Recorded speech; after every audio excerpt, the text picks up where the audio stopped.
ഷൊർണൂർ കവളപ്പാറയിൽ നിയന്ത്രണം വിട്ട കാർ മറിഞ്ഞ് അഭിഭാഷകയ്ക്ക് പരിക്ക്. ഒറ്റപ്പാലത്ത് നിന്നും കവളപ്പാറയിലെ വീട്ടിലേക്ക് വരികയായിരുന്ന അഡ്വക്കേറ്റ് ബിന്ദു സഞ്ചരിച്ചിരുന്ന വാഹനമാണ് അപകടത്തിൽപ്പെട്ടത്. കൂനത്തറ ഷൊർണൂർ പൊതുവാൾ ജംഗ്ഷൻ റോഡിൽ കവളപ്പാറ കൊട്ടാരത്തിന് സമീപത്തായാണ് ബുധനാഴ്ച ഉച്ചയ്ക്ക് 1:30 അപകടം സംഭവിച്ചത്. അപകടത്തിൽ കാർ പൂർണ്ണമായും തകർന്നു. സാരമായി പരിക്കേറ്റ അഭിഭാഷകയെ കണ്ണിയമ്പലത്ത് സ്വകാര്യ ആശുപത്രിയിൽ പ്രവേശിപ്പിച്ചു. കുളപ്പള്ളി ഷൊർണൂർ പാതയിൽ റോഡ് തകർന്നു കിടക്കുന്നതിനാൽ പല വാഹനങ്ങളും ഈ വഴിയാണ് ഷൊർണൂരിലേക്ക് പോകാറുള്ളത്. അപകട സമയത്ത് മറ്റു വാഹനങ്ങളൊന്നും റോഡിൽ ഇല്ലാതിരുന്നത് കൊണ്ട് വലിയ അപകടമാണ് ഒഴിവായിപ്പോയത്. ഞാനവിടെ വീട്ടിൽ ഇസ്തിരുന്ന സമയത്ത് സൗണ്ട് കേട്ട് വന്ന് നോക്കുമ്പോൾ കാർ ഇടിച്ച് ഗേറ്റൊക്കെ തകർന്ന് കിടക്കണം. അങ്ങനെ ഓടിപ്പോയി നോക്കുമ്പോൾ 4 ചക്രമായിട്ട് വണ്ടി മേലെ കിടക്കുക, തെക്കുവടത്തായിട്ട് കിടക്കുക. അങ്ങനെ വന്ന് നോക്കുമ്പോൾ അതിൻ്റെ ഉള്ളിൽ 2 സ്ത്രീകൾ അവരെയൊക്കെ രക്ഷപ്പെടുത്തി അവിടുന്ന് അവർ ഹോസ്പിറ്റലിൽ പറഞ്ഞു വിട്ട് വണ്ടിയിൽ കാറിൽ കയറ്റിയിട്ട്.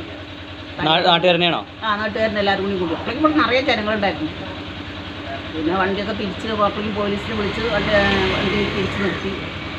പിന്നെ വണ്ടി അവരെ പോയി ഹോസ്പിറ്റലിൽ. പിന്നെ വേറെ ഒന്നും ഉണ്ടായിട്ടില്ല.